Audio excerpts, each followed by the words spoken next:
And Chavez has been making deals with China, as well as our Canadian Prime Minister has been meeting with China, talking about trading with China. How does the States feel about That's this? really important. I mean, the Bush administration has a certain genius. You have to grant them that. They have even succeeded in alienating Canada, and that takes a lot of work. You know? But by rejecting NAFTA order decisions, the U.S. has irritated Canada. There were Canadian cases against the United States in NAFTA. NAFTA ruled in favor of Canada, and the United States just told them to get lost. You know, that irritated the Canadian government and Canadians who know about it. And just recently, the Minister of Resources, I think it was, made a speech in which he said, well, you know, if this continues, Canada will take part of the oil that it's sending to the United States and send it to China.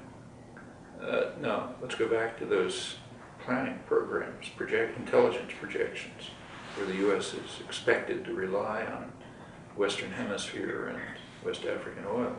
Two major oil exporters in the Western Hemisphere are Venezuela and Canada. The U.S. has driven Venezuela to diversify its exports, in part to China. I think it's the largest Latin American exporter to China right now, although Brazil and Chile are not far behind. So yes, Venezuela is sending more of its oil to China, probably to Europe. It wants to diversify its exports, not be so reliant on an extremely hostile United States. Now Canada's threatening to do the same because of U.S. big stick against Canada. So the Bush administration has actually succeeded in alienating even Canada, which again takes genius, and is possibly losing its control over the main Western Hemisphere oil exporters. Incidentally, something similar is happening in the Middle East. We're not talking about it because the orders from on high are you're not allowed to talk about oil if you're a nice, disciplined intellectual. But going back to the real world, there's a lot of talk about the U.S. It's the motivation, the official reasons for the invasion of Iraq, and this is the U.S. and England, Bush and Blair and all the rest of them. The official reasons, if we remember back to 2003, which is not that long ago, was what they called a single question. Bush, Blair, Powell, Rice, everybody, Straw, emphasized the single question.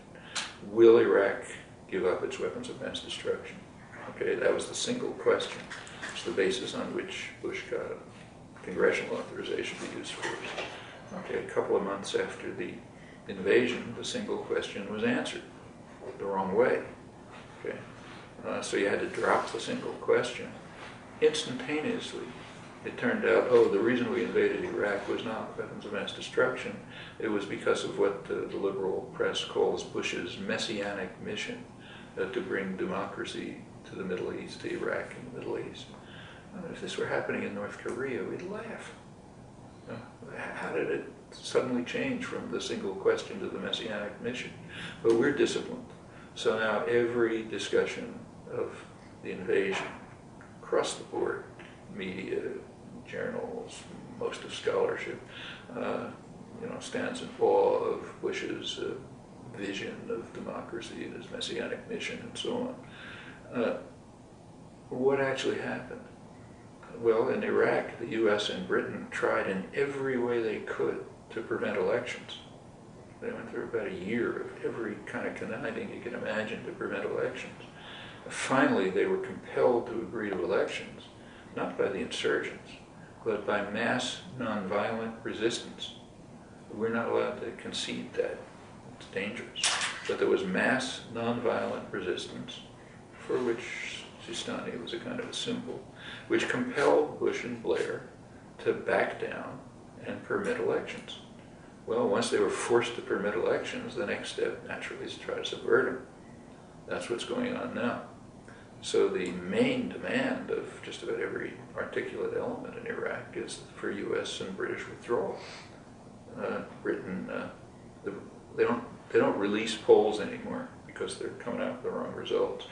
But the British Ministry of Defense did carry out a poll a couple of months ago, secret, but it was leaked to the right-wing press in England, I think the Telegraph or Times, I forgot. It was leaked and it was reported elsewhere. I don't think it's been reported here. I don't know if it's been reported in Canada. But it was very important. It's the most recent poll by the British Ministry of Defense, not particularly Doug. It found that 82% of Iraqis want the British and American forces out. 1% think they improve security, and 45% think attacks against them are legitimate. Apparently, including the Kurdish areas, which means that in the Arab areas it's much higher.